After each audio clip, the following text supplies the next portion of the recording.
Hi, I'm Jess, and I want to bring you with me as I dive into Barnsley's history in theatres and entertainment. Now, obviously, most of our town's history revolves around the mines and the markets. However, quite an extensive part of it actually revolves around the entertainment industry, with some of our most significant buildings being quite heavily involved. Now, what I really want to know is what changed as the industry developed. Did we lose that sense of community when suddenly a theatre trip didn't take the whole day out? And have we made it too easy for everyone to access the things that really bring people together? Today, I'm going to answer all those questions. It was on this very street that 226 years ago, Barnsley introduced and welcomed its first paid-for entertainment. For just 21 days, William Collier and William Huggins brought their touring entertainment company through Barnsley to the old White Bear Yard, charging locals to watch their group of 12 performers on an evening. This company secured the initial performance licence for financial reward in the area, pretty much sparking the first interest in paying to watch live performers in Barnsley. Now, surprisingly, the most interesting building I could find when researching Barnsley's vast history of arts is actually now still standing as one of our most famous nightclubs. It hosts drag acts, tribute acts and dance battles and so much more, and it's kind of ironic that for a building that's been standing for so long, it still manages to bring people together, kind of just how theatre used to.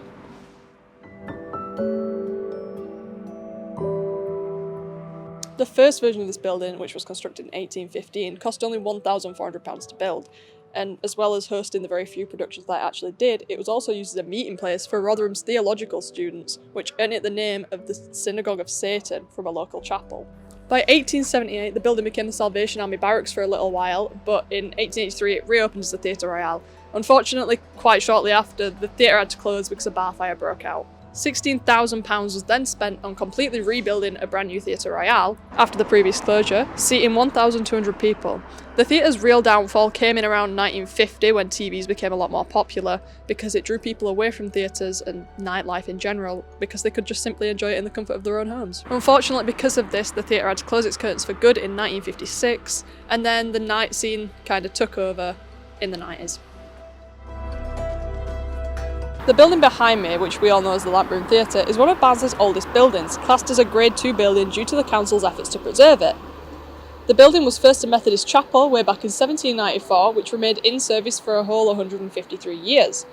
It was then bought by the National Association of Boys Club and used frequently by Barnsley Junior Operatic Society. In 1998, it was purchased by Barnsley Theatre Trust, led by John Kelly, who still runs and owns the theatre today. We thought John would be the perfect person to hear about to try and uncover more about the building. However, he very unfortunately fell ill just before we planned to meet with him. The Lamp Room still continues to house a variety of production companies, drawing in locals to enjoy live performances of musicals, pantomimes, comedy acts and tributes. It's amazing to see that live acts such as these still stand out enough to join in crowds willing to pay to indulge in a show with others.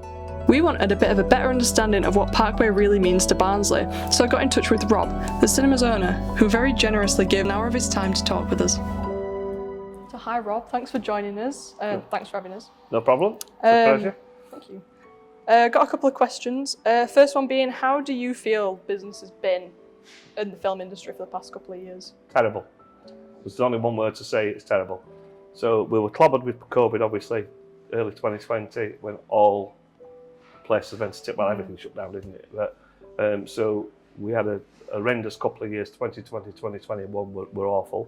And then we just got nicely back on our feet, and the writers and actors strike in Hollywood kicked in. So we've had a drought of films. As well as screening films here, you also do live panto and performances. Oh, like that, yes, we do.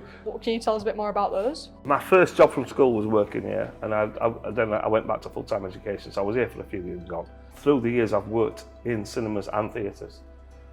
And I ran Pennison Paramount for a good few years as well. I sort of got the feel for it there, to be honest with you, and thought, right. So when we reopened this in 2007, I approached the licensing officer, and I said to him, look, I want to reopen Barnsley, we want it to be a cinema, but I also want to be able to do live shows at some point. And he just said, just go for it. Everyone wants to see it open. So we did. Yeah, it's a big thing for me. I love to see the live bands, comedians, we've had plays, we've had dance, we've had all sorts of stuff on stage. So do you feel, more specifically this building, and obviously both the live and the film side of it, do you feel it's really important to the community? Because obviously it's been here really, really long time. Yeah, well, I mean, the first building on this site was 1862, which was a wooden theatre. and that was replaced in 1877 with another wooden theatre. So then the new Empire Theatre, the Empire Theatre opened in 1908, and essentially it's been full-time cinema here since 1920. We screen mainstream films, which we're doing at the minute digitally. We can screen 35mm films, which we do. We can screen 70mm films. Now, there's probably a handful of cinemas left in the UK that are screening 70mm films. 3 of those are in London. Not only that, as you've just said, we do live stage shows, we do comedians, we do events via satellites. So put all that into a bundle and find me another venue that can do that in the UK. Very, very unique. There isn't one. Yeah. It was known as the Palace of Varieties when it opened in 1908 as the Empire Theatre, the building before this. And I'm proud to be keeping it open basically as the Empire. We are a Palace of Varieties, we're just a variety of shows.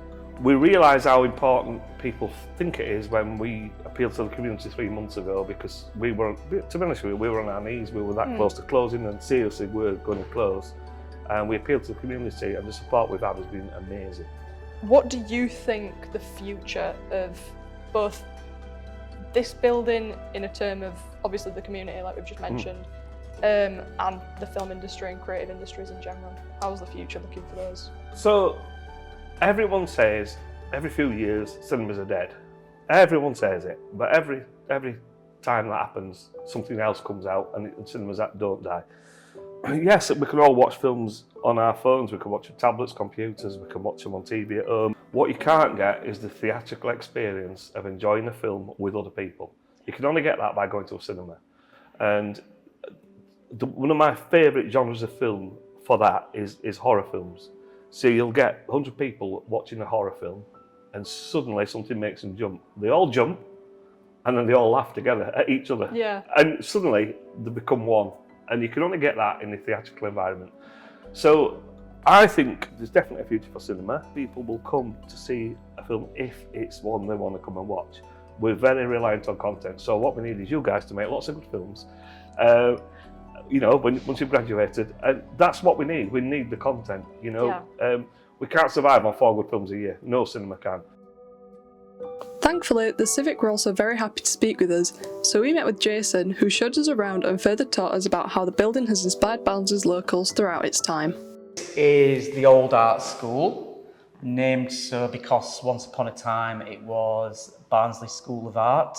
When the building reopened in 1963 as the Barnsley Civic, or the Civic Theatre, the Civic Hall, it was referred to as a few different names.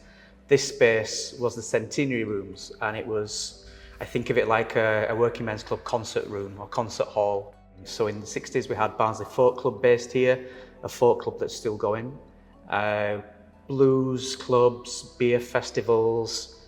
There was a thing called Teens and Twenties, which was basically a disco, pop dance disco, and that's where people went to hang out and meet future partners.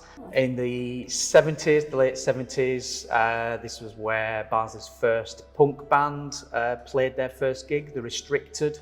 In the late 70s and into the 80s, you had post-punk, goth, metal bands playing in here, and there was some gravitas with playing in this space because it was the Civic. It was, you know, one of the biggest theatres in town.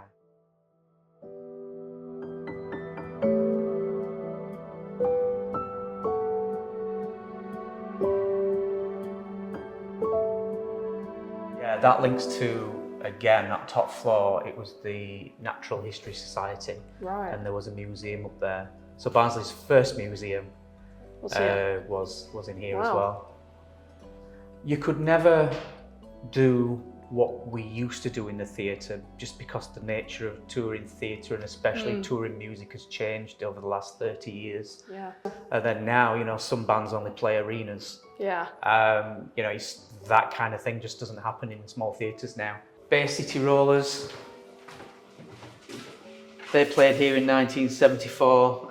They were #1 at the time, and you know they were a massive selling chart act for a good, you know, close to a decade. You know, you could compare them to something like One Direction in terms of the fandom that they had. Yeah. Fairport Convention are one of the biggest folk bands in the country, and they actually have their own massive folk festival still. Oh, wow. Canned Heat, they were a massively influential blues rock band from the 60s in America. Oh, wow. To get them in a place like this is not unusual back then. A big band that used to play in the theatre here, actually they used to play upstairs and then they moved to the theatre, Saxon, and they influenced Metallica. Oh, wow. You know, they're a big band, but they used to play here quite often because they're from Barnsley.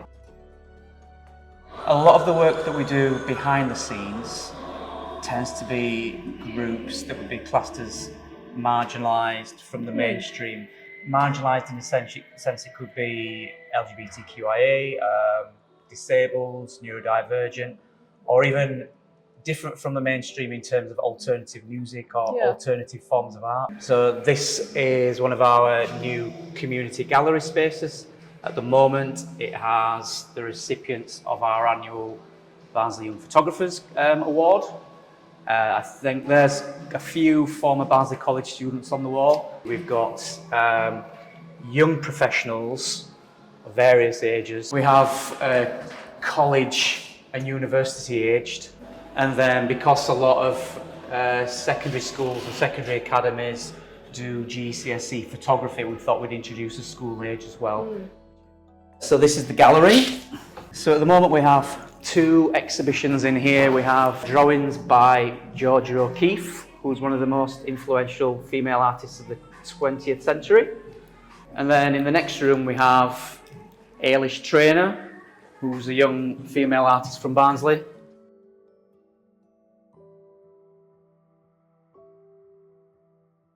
This gallery is part of the redevelopment from 15 years ago, and it's part of the annex that was built to wrap around the side and the back of the building. And for us, the gallery has a slightly different audience to the theatre. Because in the theatre we have shows that come here for just one night, the gallery, the exhibitions we have are here for like 2 or 3 months. It also attracts people from Leeds, Manchester, Sheffield, where the shows that are in the theatre might also be going to Sheffield and Leeds. So we definitely have a different audience for the gallery. After that, I think it's pretty clear how influential the Civic has been for Barnsley through the years and how it still is to this day.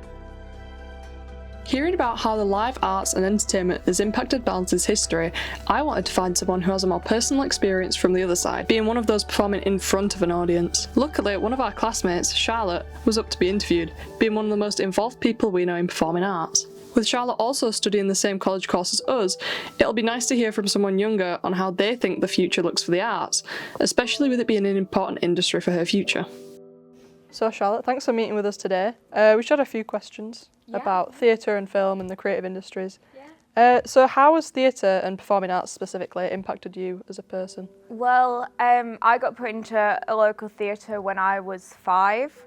My parents put me in just because I was quite a socially anxious child, and they really wanted me to build my confidence, and it's just done exactly that. It's really helped me grow as a person into the confident young woman that I am today, and it's just helped me develop so much throughout my years and have something for me to kind of like fall back on as something to do. So in terms of community, do you think performing arts is important to Barnsley specifically? Definitely. So again, my theatre was a local one, and then we'd use like different theatres and cinemas around Barnsley to kind of like produce and show our work. But obviously, like the community is also built within the group. I mean, you're working with loads of different people and children from the area, and you just really come together as people. So what do you think that theatre has over other forms of entertainment, such as, you know, going to the cinema?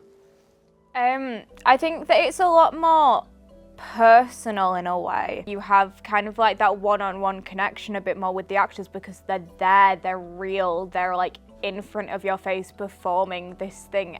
And obviously as a performer you kind of understand that a lot more. Yeah, of course. I look out into the audience so much just to be like, you need to hear this as I'm talking at you. So, what is your opinion and how do you feel about the decline in creative industries? Honestly, it's really upsetting to me personally. I'm incredibly grateful and lucky that I had the opportunity to explore the theatre outside of school. But I know that it was quite an expensive thing to do, and not every family can manage that for their children. So obviously, like, looking into theatre and education in like a public school system is something that like, everyone should be able to have access to. But I also went to a secondary school where it didn't have a drama department, and I think that taking away the theatre really limits children's growth, as we've discussed. That it's developing loads. Yeah, so. and obviously it's that like being able to express yourself, I think, especially as a young child. And it's a shame that not everyone gets to see that. What do you think is going to happen to the future of theatre, film? At the minute, it's not looking too great. I mean, you've got the introduction of AI into everything, which I know has put many people, especially in the film industry, on strikes and worried about their jobs. And you've just got this, especially in a school system, this kind of like lack of devotion to like the creative arts, and it's quite upsetting to see, to be honest. And as well, you're a film student as well, so yeah. even further an insight into that. So what do you hope to see in the industry in the future, moving on from college and theatre?